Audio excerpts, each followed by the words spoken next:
Quarta corsa. La prova gentleman di giornata sono i proprietari in sediolo ai 4 anni a reclamare per 8.000 euro.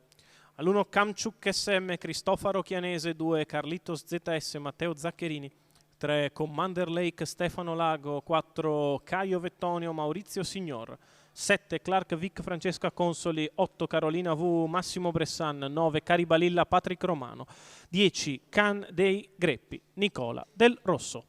Autostart che accelera e li lascia con veloci Kamchuk SM e Commander Lake. Commander che prova a insistere su Kamchuk che cerca di mantenere la figura all'interno, vi riesce ad imboccare la prima curva. Kamchuk SM che ha difeso lo steccato da Commander Lake, il quale cerca posto in seconda posizione allo steccato, non riesce a trovarlo però per l'inserimento di Clark Vic. E così il lancio se ne va in 14-3, ha avuto problemi Caribalilla. Kamchuk in vantaggio, prova a rallentare un po' il ritmo, in seconda posizione rimane Clark Vic, all'esterno c'è Commander Lake che si porta in scia Can dei Greppi, terza pariglia al largo per Carlitos ZS. 29-3 per i primi 400 metri di corsa, comunque numero 9 Caribalilla squalificato. E si vanno a completare i 600. La curva di sinistra passata in rallentamento in 15,9, 45,2 per i primi 6. Kamchuk SM che prosegue in vantaggio, viene in mezzo alla pista Carlitos ZS che cerca di aggirare il gruppo per portarsi sulla testa della corsa.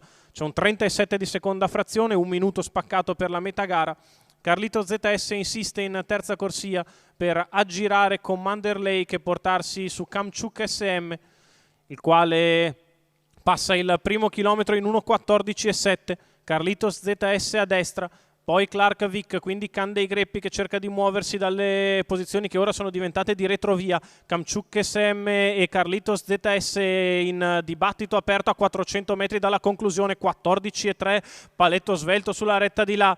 È match serrato tra Kamchuk SM che sfrutta la curva per guadagnare qualcosa, Carlitos ZS poi sbaglia Can dei Greppi che lascia in terza posizione numero Clark Vic, 10, la piegata passata ancora in Greppi, 14,7 da Kamchuk SM che si difende da Carlitos ZS che attacca all'esterno ma perde la camminata e sbaglia. Allora Kamchuk SM viene a concludere netto vincitore nei confronti di Clark Vic. Al terzo posto Caio Vettonio, 1:58,6, 1:13,9, ragguaglio cronometrico 29,6 ad arrivare Kamchuk SM e Cristofaro Chianese per il training di Eric Bondò e tutto il Trecate Team, la scuderia Michales ovviamente di Cristofaro Chianese, alla proprietà del figlio di CCS Ciachiti che in percorso di testa si difende da Carlitos ZS, il quale si arrende in errore a metà della retta d'arrivo, avrebbe lottato la vittoria o comunque avrebbe preso un secondo posto, così lascia al secondo Clark Vic, al terzo posto Caio Vettonio in numeri 1, 7, 4.